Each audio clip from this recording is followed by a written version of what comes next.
Okay, so welcome back to our mini podcast series. So we are part of the RE Ambassador Groups, me and Sophia, and this is the final episode for our little series representing Christian Unity Week. Today we've got Mr. Day, Scary, who is of course the head teacher. But anyway, I think we should begin. Okay, so would you call yourself a Christian? Hi, good morning. Yes, I am a Christian and I worship at Church of England Church in the village where I live. When did you become a Christian? Well, I grew up in a Christian household, so my parents both went to church and I was baptised as a baby. And I can always remember through my life really going to church. When I was a younger boy, sort of primary school age, I was in the boys' brigade, and that was attached to a Baptist church. So I spent some time going to a Baptist church, and then later when I went to university, I went to a Catholic congregation because it was the nearest one. So experience of different denominations. That's great. And why did you choose to come to St Bedes? I've taught in different schools, a Catholic school, an Anglican school, and non-faith schools. And I knew the difference that a faith education can make. So when I was getting ready to become a head teacher, I thought I would deliberately apply for church schools. And being an interchurch school adds a particular dimension, which I thought was even more interesting. So I was very lucky to get the job. And so what did you actually teach before coming head teacher? So I trained as a geography teacher, and my second subject was religious education. For many years, geography was my main subject. I taught it right up to A-level. But as a deputy head in my last school in Northampton, you don't teach quite so much as a deputy. It's only a couple of groups, and it was just RE I was teaching. So for the last 5 years of my teaching career, I was just an RE teacher. So how do you project your views in your day-to-day life? I guess in several different ways. None of us are perfect. We all have good days and bad days, but I think if consistently you behave in a way in which it backs up what you think and what you believe, that gives you authenticity. And there's a risk that you become somebody who's a bit phony if you say one thing and act in a different way. So I think the most powerful thing is by our actions rather than by our words. So you mentioned you taught geography before becoming head teacher. Do you think there's anything involved with that, or also science that kind of contradicts with the Bible and Christianity? On one level, absolutely. Yeah, I don't think there would be many geographers or earth scientists that would say, without doubt, the world was made in 7 days. I think there will be some people that believe that, but for me, I don't. But on the other hand, I believe there is no contradiction between the two, in that science is increasingly discovering the infinite variety, beauty, and that's very difficult to explain in creation as to why would it result in that way if it was just by chance. I believe that there is some guiding plan behind all of this, that there is an ultimate designer. It's very difficult to explain in another way. Also, a number of prominent scientists have retained or even increased their faith through their exploration of science. So it can lead people to faith by understanding the beauty of creation. So how do you believe the world came to be? I believe in the scientific arguments. However, I think that science gives us increasingly, although there are still big gaps, we don't know all the answers. The more we find out, the more we realise we don't know. But I think science attempts to explain how things were made, but perhaps doesn't quite tell us the reasons why. Now, it might explain the mechanical reasons why, but it doesn't tell us the motivation behind it all. And that's where I think faith comes in and complements that beautifully. So yes, we know from science how perhaps all the forces came to bear to make the universe that we see around us. But why? Why at that particular time? Why has it resulted in this way? What it was the motivation for that? And I think that's where my Christian faith gives me answers. That's great. And what is your favourite Bible book or verse? The Bible, I think, offers so much in terms of history, teachings, guidance, prophecy for the future. It can help you if you're feeling down by encouraging you. It can help you if you're perhaps troubled or unsure.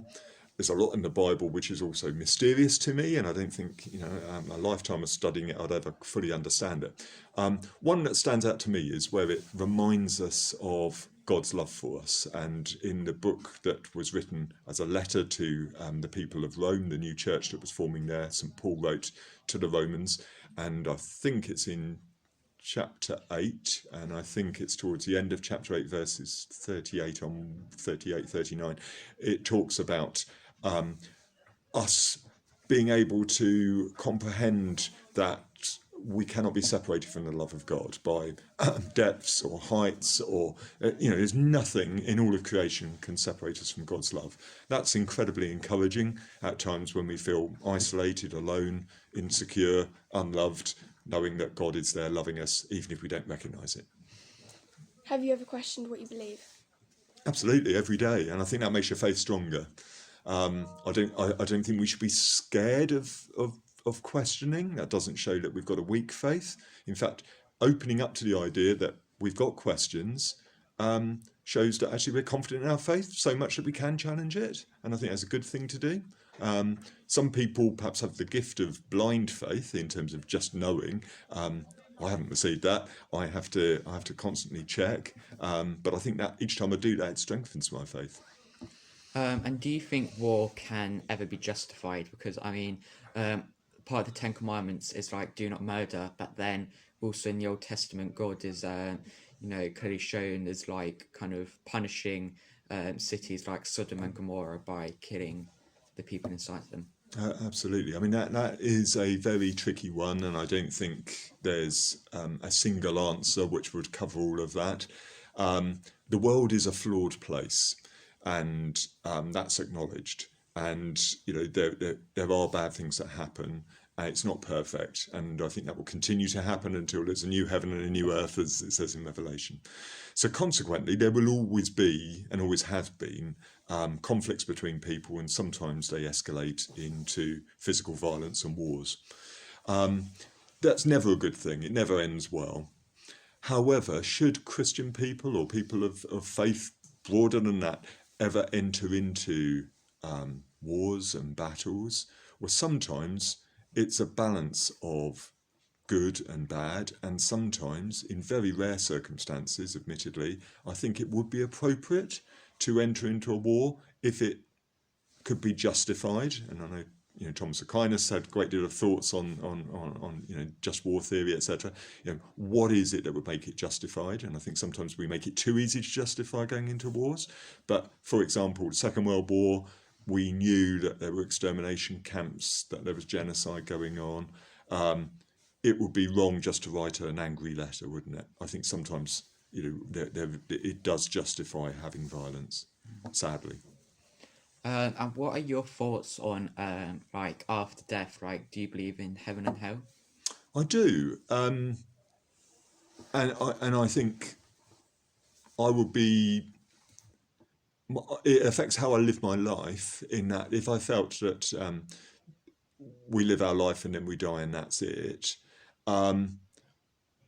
there would be little point in some of the things we do. There'd be little point in perhaps us behaving in ways which are more generous to others if we felt that actually we live today, party today, because tomorrow there'll be nothing. Why would you put others before yourself?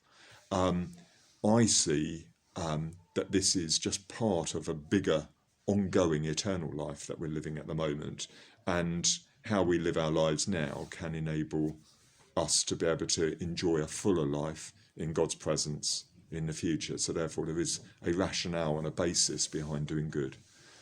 And finally, what are your thoughts on miracles? Have you experienced any yourself, or do you think they actually happen? And or spiritual gifts like tongues and prophecy?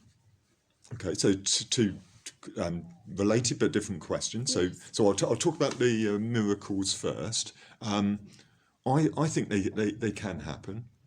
where I question would be, why do they happen in some instances and not in others? And I think, we just have to accept that there are some things we won't find out in this life, but we must trust that, in all things God works for the good of those he loves, and that he loves creation, all that he's made.